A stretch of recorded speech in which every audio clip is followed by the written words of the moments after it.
Well, hi, how you doing this morning? We're Team 3. The name of our team is JCMC, and the name of our project is BPTM. It's a battery-powered trailer mover. And usually,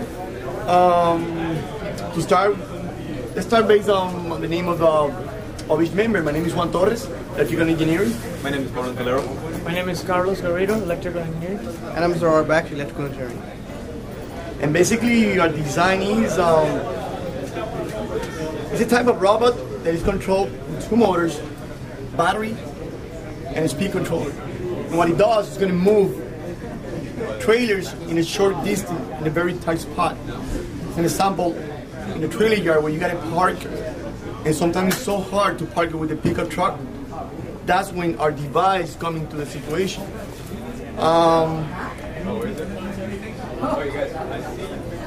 As you can see, it's based on the two tracks, and the frame is aluminum. And our team member is going to continue describing the project here. Hi, my name is Moran Calero. I'm computer engineering, and I did the actual programming for the battery-powered trailer mover. We ran into a few problems while doing the programming. We had to come up with a lot of test cases and simulate a lot of situations. We also found out that not a lot of the simulations we did on the lab were going smoothly when we were trying them on the actual product itself. But after trial and error, we ended up just figuring out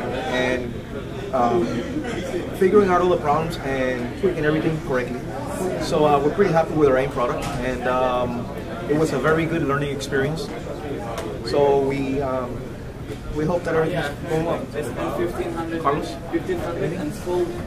Basically, another issue that we faced during the development of this robot was the several spikes that we were presenting.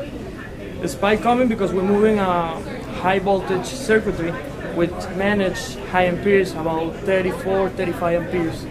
So every voltage spikes, it's really easy that you get the spikes. So we had to come up with a design with the proper protection so we can cancel out the spike and make it smoother. And I'm Mr. Arbach. I'll give you a brief overview of how the entire project works.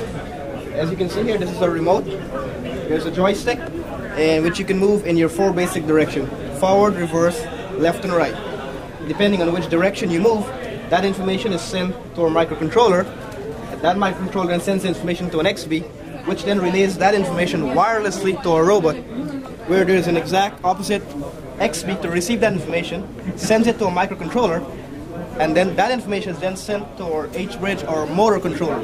This motor controller was designed and built by the team members, and depending on which direction you move the joystick, it would send the appropriate signal to move the appropriate motor, which in turn move the appropriate track in the right direction, and that's how you move. And that's essentially how it works.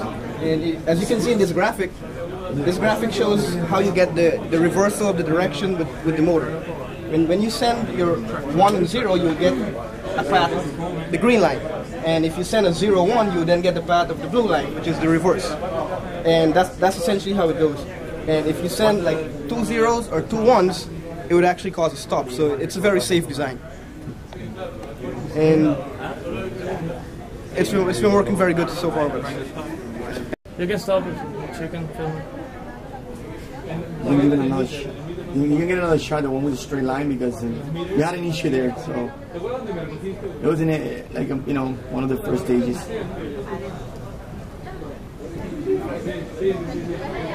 That should be stable one.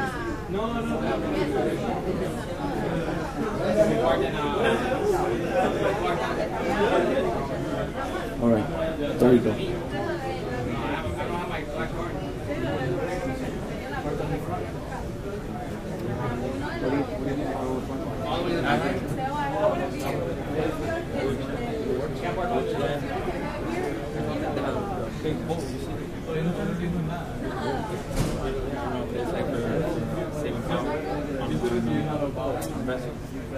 On the bolts, cargo installation.